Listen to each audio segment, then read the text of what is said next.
Reka mbashimire kandi mbahe ikaze mwe mukurikira amakuru n'ibiganiro tubagezaho gatanu kuri gatanu. Wowe rero udukurikira aho waba uherereye hirya no hino hatandukanye, ngo uhaye ikaze mu makuru yacu kandi twizere ko mumeze neza. Mwe rero mudukurikira tuzindutse tubagezaho amakuru n'ibiganiro bitandukanye. Ni amakuru tugiye guhera hano mu karere k'ibiyaga bigari muri iki gitondo, ndetse ni amakuru azindutse avugwa hirya no hino hano mu karere k'ibiyaga bigari.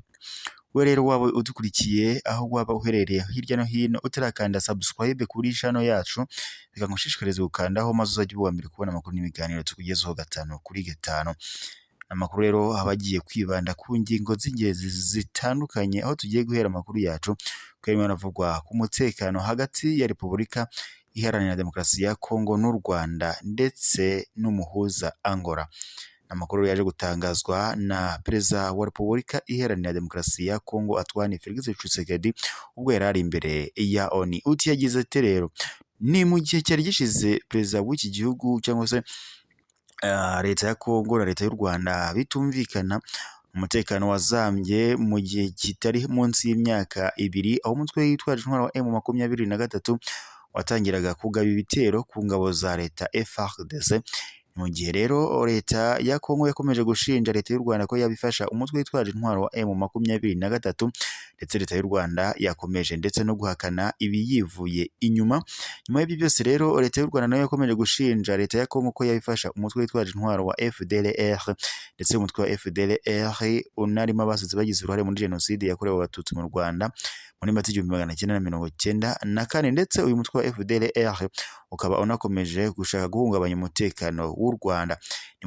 Ni mu gihe rero mu minsi ishize umuhuza ariwo Angola waje gushakisha uburyo habaho ibiganiro ku mpande zombi ngo hashakwe umutekano usesuye cyangwa se amahoro arambye hagati y'ibihugu byombi ndetse no mu karere k'ibiyaga bigari muri rusange. Nyuma y'ibyo byose rero kuri ubu biri kuvugwa ko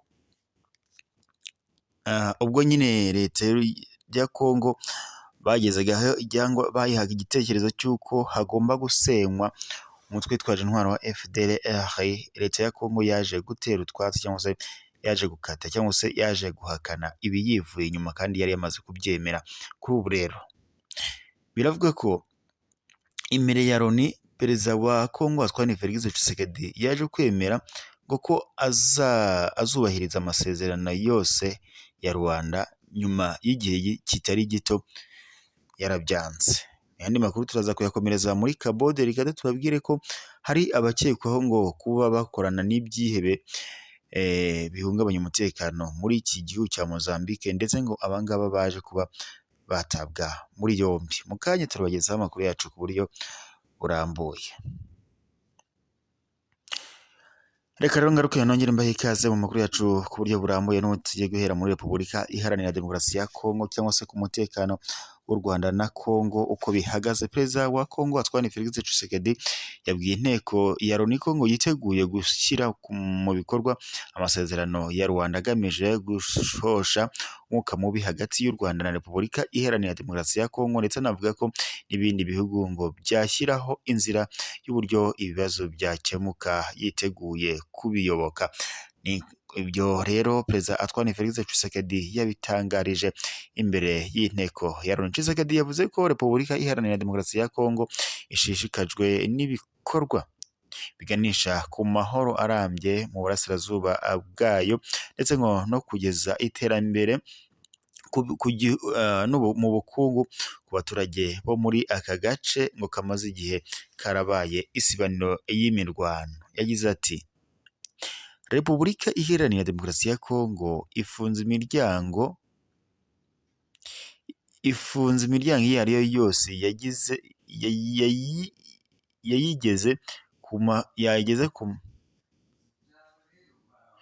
iyo ari yo yose yageze ku mahoro n'ubusugire bwayo. Ku bw'ibyo Repubulika Iharanira Demokarasi ya Kongo yiteguye gushyira mu bikorwa imyanzuro yafatiye mu biganiro bya Rwanda.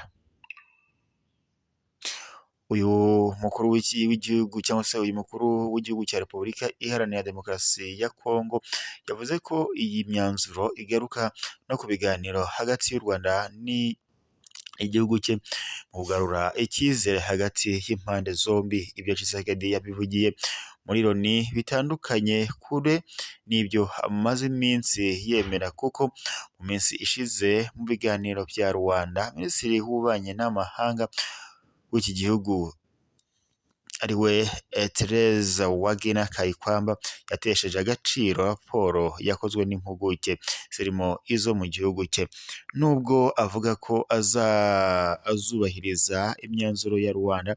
Amaze imyaka myinshi u Rwanda n'umuhuza Angola amusaba kwitandukanya n'umutwe witwaje intwaro wa FDLR ugizwe n'abagize uruhare muri jenoside yakorewe abatutsi mu Rwanda muri Mata 1994, ariko yanze kuva kwizima.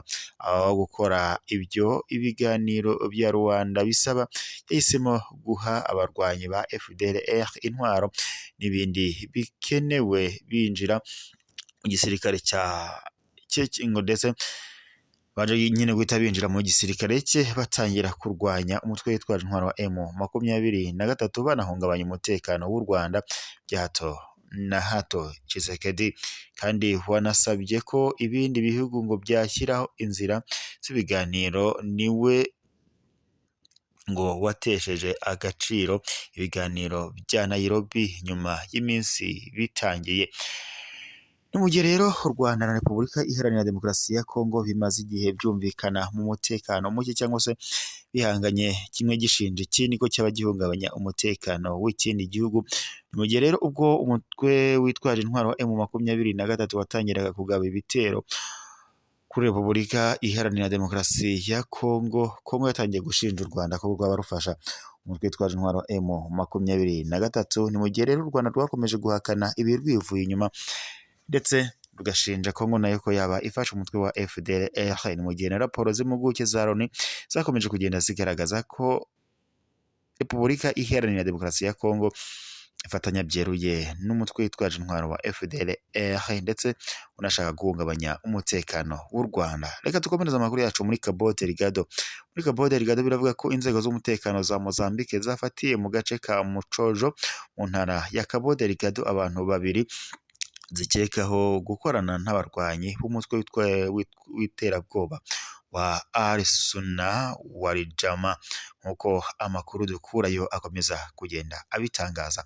Ubuyobozi bw'intara ya Cabo Delgado mu cyumweru gishize bwavuze ko inzego z'umutekano za leta zigaruriye Mucojo, ariko ngo ko hakiri kare ngo ko abaturage bahunze aka gace basubira mu ngo zabo.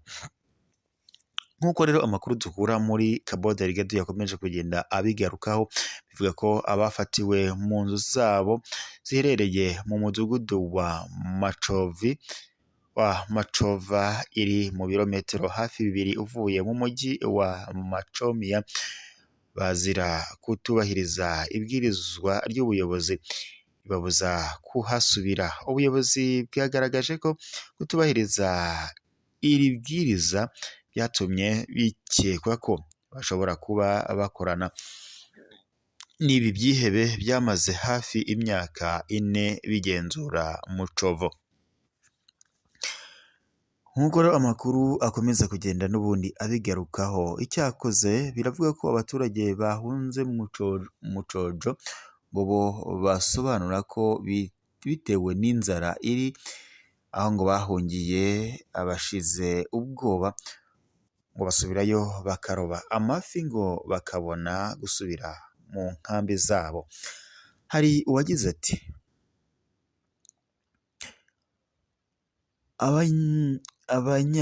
abanyamwete bajyayo bavuga ko nta muntu uriyo, bakajyayo kubera ko baba bashonje. Nk'uko mubizi abahunze bataye ibyabo, bariyemeza bakajya muri Macojo bakaroba vuba bakagaruka. Nk'uko rero ukomeje kugenda bitangazwa, biravugwa ko umutekano w'intara ya Cabo Delgado wahungabanye kuva mu mwaka w'2017. Umutuzo wagarutse mu mwaka w'2021 ubwo ingabo z'u Rwanda n'iz'umuryango wa Afurika y'Amajyepfo SADC zatangiraga kwifatanya n'iza Mozambique kurwanya ibi byihebe byakomezaga kugenda bihagaba ibitero ndetse bigatuma abaturage batari bake bahunga bakava mu zabo. Reka mbashimire rero mwari mukurikiye amakuru y'ibiganiro tubagezaho gatanu kuri gatanu, mukomeze kugira impagarike n'ubugingo ndetse n'igitondo cy'umugisha.